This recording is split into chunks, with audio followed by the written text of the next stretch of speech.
Thank you. Thank you, sir. Thank you.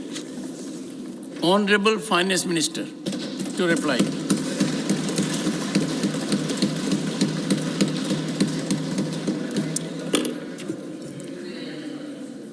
So thank you very much, Chairman, sir. What began as a short duration discussion on the economy, because of the interest which honorable members have shown, have lasted 3 half days, and 60 honorable members have spoken during this debate, and I'm indeed grateful for the various issues that have been discussed, and certainly some concerns and questions which have been raised. I'll try to address them. So even as I begin talking about the short duration discussion held in this House, I'm tempted to start the discussion from a mention outside the House first. Interestingly, it comes from a member of this House about the economy. Shri Jairam Ramesh had mentioned that in all probability there will be a discussion, something to the extent of saying we've been asking for these debates in the previous sessions, but the government has not been willing. We've never been hesitant about talking about the economy. In fact, every time there's been a request to discuss about issues, specific issues related to the economy or the larger one, we've always come in. I thought I'll just draw his attention, other than the usual budget discussions, budget speech discussions separate from the finance bill, we've always yielded. Economic situation in the country in November 2019 was a discussion held, and similarly prices of essential items 2nd August 2022 we had an elaborate discussion. So we've never hesitated to have discussion on the economy, and I thought I'll just put that record straight, sir. Sir, I'd like to begin by speaking about how the Indian economy fares in comparison to what is happening all over the world. Honorable members are aware that our second quarter growth has been very high. It's the highest in the world, and we continuously maintain that momentum of being the fastest growing economy. During the same quarter, July to September 23, the third and the fourth largest economies of the world contracted, sir. Germany contracted by 0.4% and Japan contracted by 2.1%. The other emerging economies, which are largely credited to be the engine of growth for the world as a whole, even emerging economies such as Vietnam grew by 5.33%, Malaysia by 3.3%, and Thailand by just about 1.5%. So when you compare all these developments around the world, and for India to have reached 7.6% in the second quarter is a very significant number that we cannot afford to miss.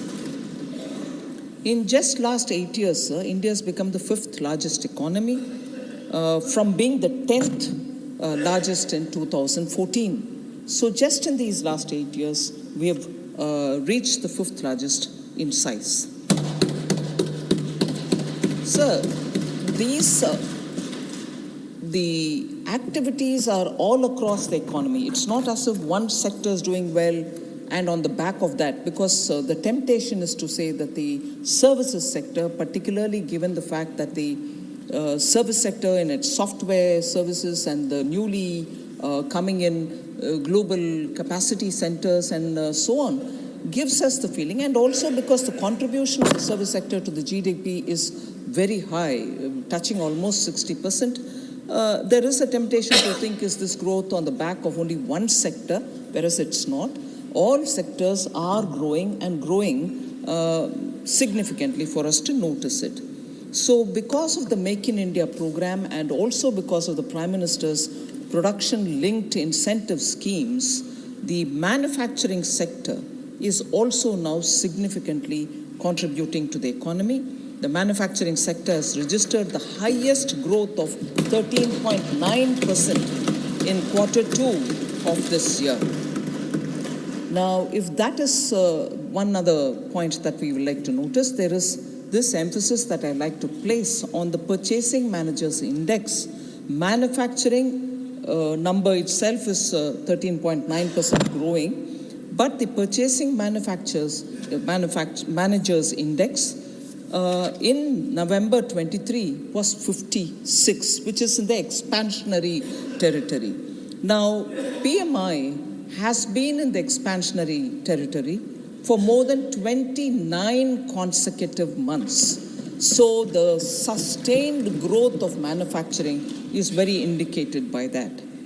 Now, again, a comparison for the manufacturing sector is comparatively, if you're looking at the major economies, including that of the United States of America, Australia, Eurozone, Brazil, China, and South Korea, they have seen a contractionary manufacturing PMI. Let's not miss this point, because all developed countries are all showing in their PMI, the Purchasing Managers Index, a contractionary terrain number. So just to highlight what I'm trying to say is, I've mentioned that 29 consecutive months we have seen the PMI in India in the expansionary territory, whereas in those countries, USA inclusive, they are in the contractionary trend. Now, I'll just read the October and November 23 numbers. For USA, it is just 50 in October, 49.4 in October, and 49.4 in November 2023. Similarly, for Canada, 48.6, 47.7. Australia, 48.2, 47.7. South Korea, 49.8, November 23 is 50. So on, everyone, in fact, the Eurozone collectively, 43.1, 44.3. So on, China's is 50.7 and 49.5. When I bring in China, I know I'm consciously bringing in, knowing that it's a larger economy, we are not matching up to them on many scores. But the index today, this is how it is. They're all in the contractionary territory, whereas we are moving forward. So overall, manufacturing. Now, what about exports? Overall exports in October 2023 rose by 9.43% year on year to US dollars 62.26 billions. So exports are also showing very clearly a sign to say that in spite of the consumption and also the demand coming down in the Western economies, our export is showing a growth. WTO halved the world's merchandise trade numbers. They said it's going to come down in 2023, and they said it will come down to 0.8%. India's merchandise exports in the same time has increased by 6.21% to 33.57 billion in October. So WTO tells you that everywhere it's going to come down to the level of 0.8%, whereas Indian merchandise export is going up, and it's gone up to 6.21%. Last year, sir, India was the world's second largest mobile phone manufacturer. We've exported $10 billion worth of mobile phones in 22-23. Now, passenger vehicles is very important. It's not a luxury item, it's a passenger vehicle. Middle class buys them. The export of passenger vehicles and commercial vehicles from India to many countries has increased. PV exports, therefore, increased by 15% to 6.62 lakh units in the year 22-23, compared to 5.77 lakh units in 21-22. Sir, as per the BCG report, made in India products are now seen increasingly. They're visible in the American supermarkets. Is that an indicator? Maybe not, maybe yes, but we can just gauge what is happening. In the American supermarkets, made in India products are now being increasingly seen in the shelves, while US goods imports from China have declined by 10% from 2018 to 2022. They rose by 44% from India during 18 to 20. Decline in 10% from China goods, whereas what we are exporting merchandise, goods from India, has gone up by 44% to the US. All this is also indicative of the fact that the net direct tax collection is going up. Till November 9th, 10.60 lakh crore has been collected, 21.82% increase year on year. GST collection is now almost on a monthly average stabilized at 1.6 lakh crores. Last month alone, it grew by 15%. E-way bills, very clear indicator of economy being in a positive territory. E-way bills generation has hit another record, and that is highest record till now, October 2023. It crossed 10 crores for the first time since its introduction, surpassing the previous high of 9.34 crores in August 2023. So 10 crores in October e-way bill generation. CapEx is a very important thing because we from the government for the last 3 to 4 years have been increasing the public expenditure on capital asset creation. States' CapEx also grew in this period. I recognize that. It grew by 74.3% year on year in the quarter ending the first quarter of FY24. And that is largely because 50-year interest-free loans are being given to the states from the center, and that special assistance, which is 50-year interest-free, sir, we have released 1.3 lakh crores. We've made a provision of 1.3 lakh crores in the budget of 23-24. So that is also making states spend a lot more in their capital account so that capital expenditure, infrastructure building gets a priority. All this has been recognized by even some of the global media who normally don't write much in appreciation of what is happening in India. But I would like to say that I'm sure the honorable members would have read the Wall Street Journal, S&P Ratings, Bloomberg, all of whom, while speaking very well about the Indian economy, sir, refer to the reform measures undertaken by the Honorable PM, taking his name. I would like to say this. Prime Minister Narendra Modi's efforts, this is quote, Prime Minister Narendra Modi's efforts to outrun China and transform India's economic model into one driven by manufacturing rather than consumption are creating a tailwind for infrastructure and heavy industry companies. So this observation coming from media houses, particularly those who observe the Indian economy at this time, surely gives the feeling that it is all across the board, the development, the kind of buzz which is around the economy. There can always be some points which I'll certainly come to some honorable members raising issue of, it's actually not reaching some parts of the ground, water is not reaching or this is not reaching. I'll come to addressing that. But the point on which all of us can take immense pride is something which I list out very quickly. I'm not going to spend much of our time. Where have we reached the topmost position in the world? Where are we in the second position? Where are we in the third position? I'll just list out those items and we'll know that this is across the board for all of us to feel extremely proud of, because this is an achievement the people of India are contributing towards this country. So India is the world's largest producer of milk, largest producer of pulses, dalhan, largest producer of jute, largest producer of sugar, real-time digital payments, largest number happen in India. India is also the second largest production of rice, of wheat, sugarcane, groundnut, vegetables, fruits, cotton, aquaculture, which is inclusive of seaweeds and lotus and so on, and also the marine products. So India is the second largest. Now, second largest again, manufacturer of mobile phones, producer of crude steel. In 2022 alone, sir, India alone registered an increase in production, while Japan, China, Russia, and US all witnessed a drop. They are the major producers. They see a drop in production, and we see not only see a growth, but we've reached the second largest producer status. Coal producer, second largest. Aluminium producer, second largest.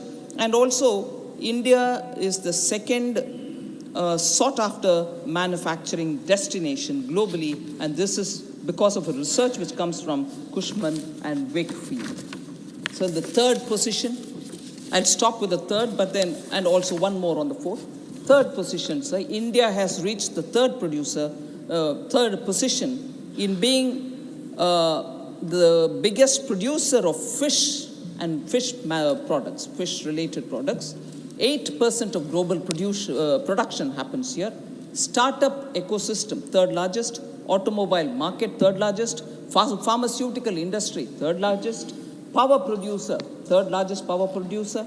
Limestone producer, third largest power producer. When I say this, I'm just taking my mind picture back to that one day when the grid collapsed over the western part of the country, and we were running short of technology to handle it, and we also had shortfall elsewhere in the country, but no more of that. Today, India is the third largest producer of power. India also has, especially when we're talking of climate and green action and so on, ranks third in forest gain area. India has added 2.66 lakh hectares of forest area every year between 2010 to 2020. So 2010, I'm including 10, 11, 12, 13. It's not as if, as often it is alleged, for this side of the house, it's always world began in 2014. No, world began also in 2010, and I'm recognizing it. India stands fourth, sir, globally in renewable energy installed capacity. This is a very attractive number, and also to see where our initiatives are giving us tangible results. Renewable energy installed capacity. Fourth in wind power capacity. Fourth in solar power capacity. And this is something which the REN 21 Renewables 2022 Global Status Report recognizes as a big achievement of India. Now, all this is not happening in only the metropolitan cities. Several things have changed in rural India, and as a result of which, our economy is getting the best from the rural area and also from the metropolitan. Purely concentrating on rural India, sir, I want to highlight the numbers between 2014 and 2023, just so that we know the economy is in many ways pulsating in rural areas, and there shouldn't be any apprehension that everything is happening in the urban. Food grain production, naturally. 2014, it was 265 MMT. 2023, it's 323.55 million metric tons. Food grain production has had a leap of an increase. Pulses procurement, 1.52 lakh metric tons in 2014. Today, 82.21 lakh metric tons, 54-fold increase. Pulses procurement from the farmers. Milk production, 146.39 million tons in 14 to 21.06 million tons in 2023. Ethanol production, which is going to directly benefit the farmers, just as others also, I suppose. Ethanol procurement, because you procure it from the farmer directly, 38 crore liters in 2014. Now it is 434 crore liters. Fund allocations, sir, for rural houses. In 2014, it was 66,046 crores. in 2014 to 23, totally 2.02 lakh crores, 3 times increase for rural houses, funds that have been allocated by us. Average annual person days generated under Manrega, that is something of interest for so many honorable members. 208 crore days in 2014, 248 crore days now in 2023. Sir, Gram Sadak Yojana, completed road length, 2014, 3.81 lakh kilometers. Now, 6.21 lakh kilometers, 2.40 lakh kilometers have been added on to the total which existed earlier. Agriculture budget, 2013-14, 21,933 crores. Now it's 1,25,036 crores, 5.7-fold increase. MSP payment for wheat, again this and the MSP payment for paddy going directly to the farmer, 2006 to 14, 2.39 lakh crores, whereas what is gone for wheat now between 2014 and 22 is 4.52 lakh crores. The MSP payment for paddy is even more striking. 2006 to 14, 3.09 lakh crores were given for the procurement of MSP payment which were sent to the farmers. Between 2014 and 22, 10.06 lakh crores have gone to the paddy farmers for MSP. So these are indicative that it is not one sector, it is not just the urban areas. The economy in all sides, urban, rural, everywhere, is seeing support from the government in terms of agricultural activities and also other activities. Otherwise, they wouldn't have reached these kind of milestones. Sir, it's not just the numbers. It's also the way in which some schemes get executed. I want, for the sake of honorable members, to do a comparison between schemes which existed earlier and schemes that we are implementing, and to show how the execution of these schemes are making a difference to the common man's lives. Sir, Jan Dhan Yojana is something which we speak very often for financial inclusion. There was a scheme called Basic Savings Bank Deposit Accounts, a scheme which was launched in 2005. In nearly 10 years of that scheme, after being launched in 2005, in 2014, 10 years afterwards, there were 24.3 crore this Basic Savings Bank Deposit bank accounts which were opened. That account, which was opened for these poor people, had no facility for a debit card, had no overdraft facility, and also no insurance coverage. Suppose this person who gets this account dies in the after opening the account, there is an insurance payment. None of these provisions existed in that scheme. Whereas under NDA now, Jan Dhan Yojana, which was launched in 2014, and in 10 years, I'm comparing that 10 years, set of 10 years and here 10 years, in December 2023, 51 crore Jan Dhan accounts have been opened.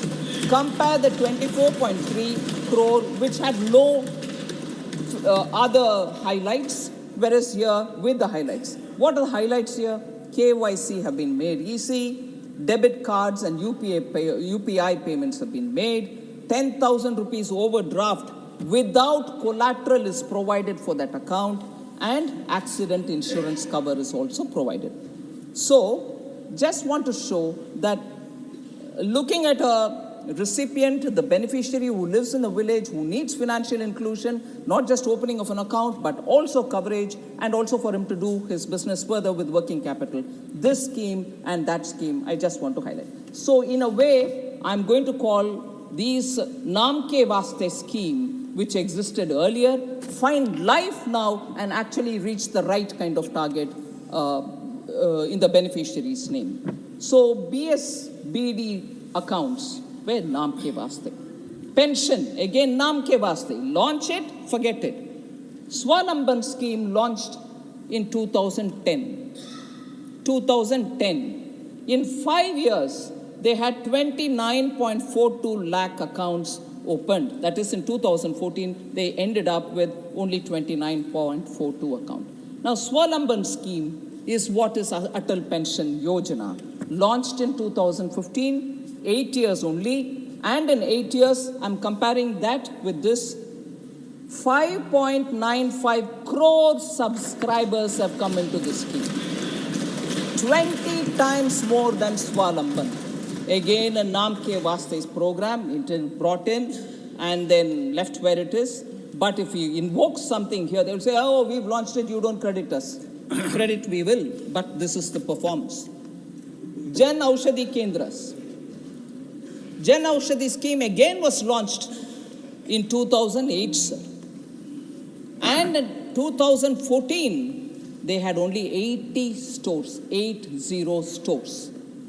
In 2000, that scheme got continued. December 2023, sir, 10,000 stores have been opened in Jan Aushadhi.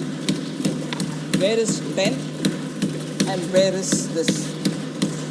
And in the 10,000, now we've said we'll take it further to 25,000. Jan Aushadhi. In the Jan Aushadhi Kendras, the common people, I go visit Jan Aushadhi Kendras and talk to the people who are buying medicines there, check up with them, whether the claim that in many cases the prices are less by 66%, 72%, 89% in some other are true or not. And people tell you what they're buying. 1,800 medicines are available, more than that, but I'm rounding it off. 1,800 medicines are available for the common citizen. Blood pressure, fever, seasonal illnesses, sugar, everything. And 2,000 plus equipments are also available there. So, I want to say again, another Naam Ke Vaste scheme, Jan Aushadhi scheme, has become meaningful for the common citizen, and this is how far it reaches. Another Naam Ke Vaste, sir. Rashtriya Swasthya Bima Yojana, launched in 2008. It ran 5 years till 2014. How many BPL families were provided any kind of insurance cover? 3.85 crores. And what was that cover? 30,000 per annum was the cover given. Ayushman Bharat, launched in 2018.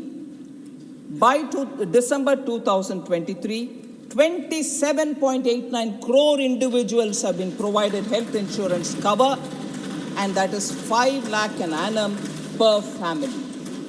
Again, a Naam Ke Vaste. Another Naam Ke Vaste, sir, housing. Indira Awas Yojana, launched in 1985. 1985 to 2014, 29 years it ran, sir. 3.25 crore rural houses built. 3.25 rural houses built. PM Awas Yojana, launched in 2016, comparable. In 8 years, sir, both Grameen and urban put together, we have 3.6 crores of houses built. 29 years, 3.25 crore. Vice Chairman, sir, मैं अपना special mention मेरी मातृ